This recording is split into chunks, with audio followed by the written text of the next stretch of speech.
So, actually mga ka-diary, wala naman ako masyadong ginastos doon sa birthday ni Maymay mga ka-diary. Kasi nga, una sa lahat mga ka-diary, may nag-sponsor sa kay Mayra ng mga panghanda niya. Tulad ng seafoods, bento cake with 2 cupcakes.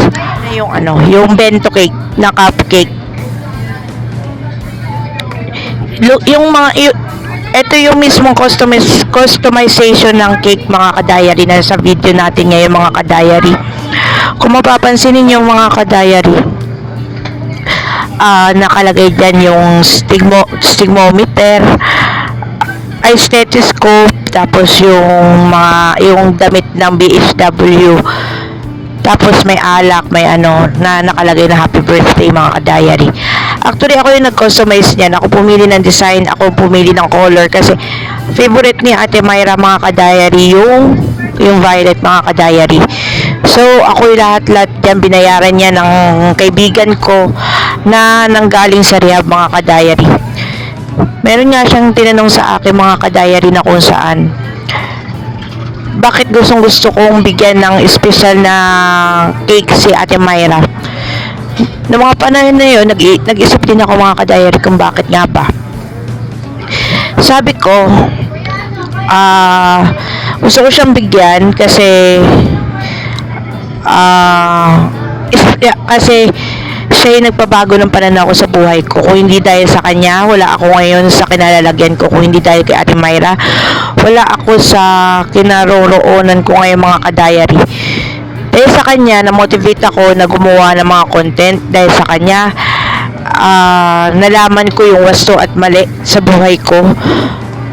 Dahil sa kanya, nagkaroon ng direksyon uli yung buhay ko.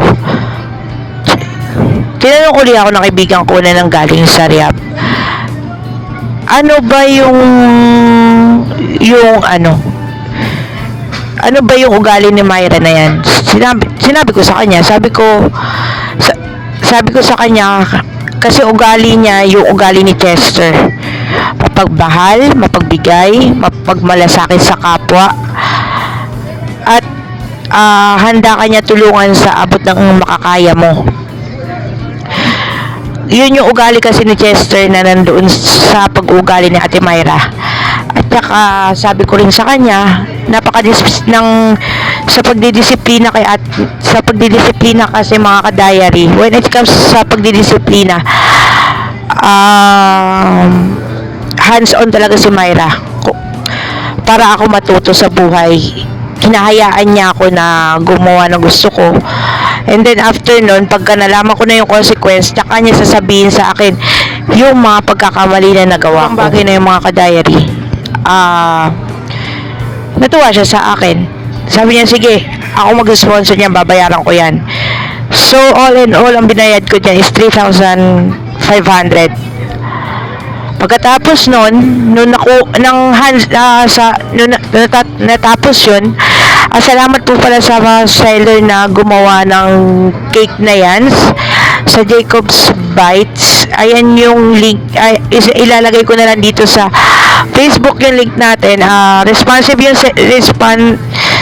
seller dyan mga ka-diary, at saka masarap yung cake na ginagawa nila mga ka-diary, at saka well presented yung cake na ginawa nila kay Ate Mayra mga ka-diary. Tsaka bago matapos yung bago i-deliver, pinipicturean muna yan nila mga ka-diary. At saka madaling kausap yung seller dyan sa Jacob's Bite. Jacob's Bite, maraming salamat sa buo ng cake ng ate ko, si Ate Mayra. Napakaganda ng cake nila mga ka-diary. So, ikalawa naman, pumunta ako sa Maynila kasi doon yung seafood business ng isa ko pang tropa na nagko-content creating din, nakatulad ko. Ang binigay naman na seafood sa akin, pag nangingi kasi ako, hindi naman nila ako nahihindi ang mga ka-diary. Ang binigay naman sa akin is swahe at saka pusit. Nakalimutan ko kung ilang kilo yung mga ka-diary, pero binigay ko rin yung lahat-lahat kay Ate Myra. And lastly, syempre, sabi ko nga sa sarili ko, nangako ko, nabibilaan o bibigyan ko mismo si Ate Maymay ng sarili, na ako mismo yung gumastos ng sariling cake niya. So, ang ginawa ko, bumili ako ng cake sa Lemon Square na bake shop na malapit sa amin, at ito yung design ng cake na yung mga ka-diary na nasa video. Tapos, meron siyang libre na parang bilog-bilog. Sabi sa akin ng naturang mga nagbebenta doon, chocolate daw yun, assorted chocolate na bilog-bilog yun mga ka-diary. Wala lang akong photos kasi mga ka-diary, kinuha ko lang yan sa Google para maipakita ko sa inyo yung naturang cake na binili ko kay Ate Myra. Then after nun mga ka-diary, sabi ko, after nun, nung na-set up ko na, bumili din ako ng bag. Wala akong picture ng bag. Binilang ko rin siya ng regalo ng bag. Then, binilhan ko rin siya ng, kasi mga ka-diary, ng mga panahon na yan, bago mag-election, namigay kasi yung mga kandidato ng mga pera. So, inipon-ipon ko yun. Nakahanap kami ng bahay, bagong bahay ko. Binayad namin yun, na wala na naman kami ng pera ni Myra. So, ang ginawa ko, yung may sinahod pa ako, tapos yung pinagtagpi-tagpi ko, naging 2.5 yung pera. Tapos sabi niya, ayaw niya mga araw maganda. Sabi ko, hindi po pwedeng hindi ka maghahanda sa birthday mo. Minsan lang yan dumating sa isang taon. So, nung naghanda siya ng spaghetti at saka ng Shanghai. Yun yung hinanda niya sa birthday niya. Nagpaluto siya sa kaibigan niya namin sa barangay.